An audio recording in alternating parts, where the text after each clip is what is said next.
Assalamualaikum warahmatullahi wabarakatuh. Perkenalkan, nama saya Wahid dengan NIM 2312612090021. Di sini saya akan sedikit membahas tentang manajemen sumber daya manusia dan organisasi kerja, yang mana ini merupakan tugas mata kuliah manajemen sumber daya manusia. Oke, yang pertama, pembahasan pertama yaitu apa itu sumber daya manusia. Apa itu sumber daya? Sumber daya adalah suatu nilai potensi yang dimiliki oleh suatu materi atau unsur tertentu dalam kehidupan. Contohnya dalam kehidupan kita ini ada sumber daya alam, diantaranya matahari, air, udara, tanah, mineral, dan lain-lain. Lalu apa itu sumber daya manusia? Sumber daya manusia adalah individu yang bekerja sebagai penggerak suatu organisasi, baik institusi maupun perusahaan, dan berfungsi sebagai aset yang harus dilatih dan dikembangkan kemampuannya. Dalam perusahaan, sumber daya manusia ini juga termasuk dalam aset usaha karena bisa membantu bisnis untuk terus tumbuh dan berkembang. Lalu apa itu manajemen? Manajemen menurut Mary Parker Follett adalah seni untuk menyelesaikan pekerjaan melalui orang lain. Lalu apa itu manajemen sumber daya manusia? Manajemen sumber daya manusia adalah fungsi organisasi yang mengelola semua masalah terkait tenaga kerja dalam suatu organisasi. Tugas-tugas yang dilakukan dalam manajemen sumber daya manusia diantaranya penggajian, rekrutmen, manajemen kinerja, dan pengembangan organisasi. Perhatian manajemen sumber daya manusia lainnya yakni seputar keselamatan kerja, kesehatan, tunjangan, motivasi karyawan, komunikasi, administrasi kebijakan, dan pelatihan. Manajemen sumber daya manusia juga merupakan pendekatan strategis dan komprehensif untuk mengelola manusia dan budaya serta lingkungan tempat kerja.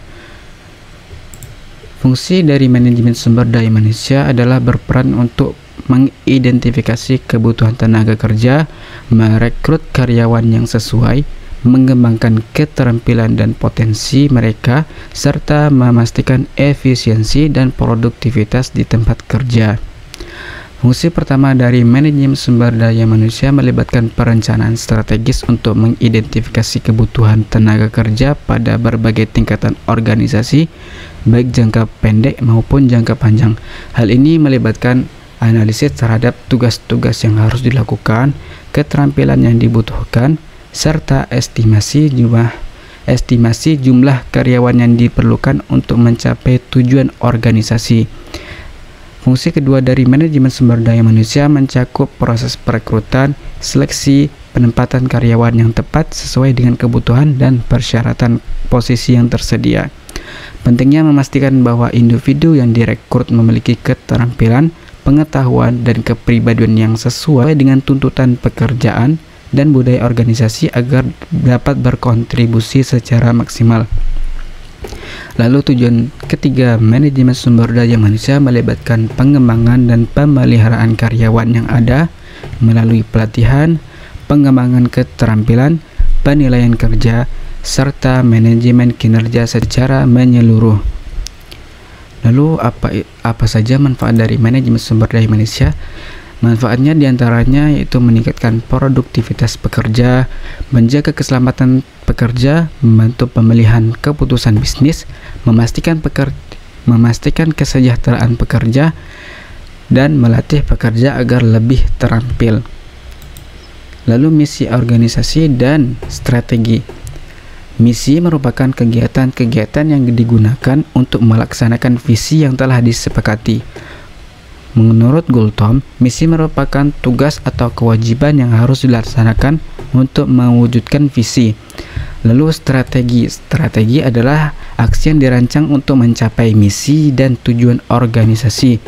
Strategi ini biasanya melibatkan serangkaian langkah-langkah yang dirancang untuk memanfaatkan kekuatan organisasi, mengatasi kelemahannya, memanfaatkan peluang, dan menghadapi ancaman.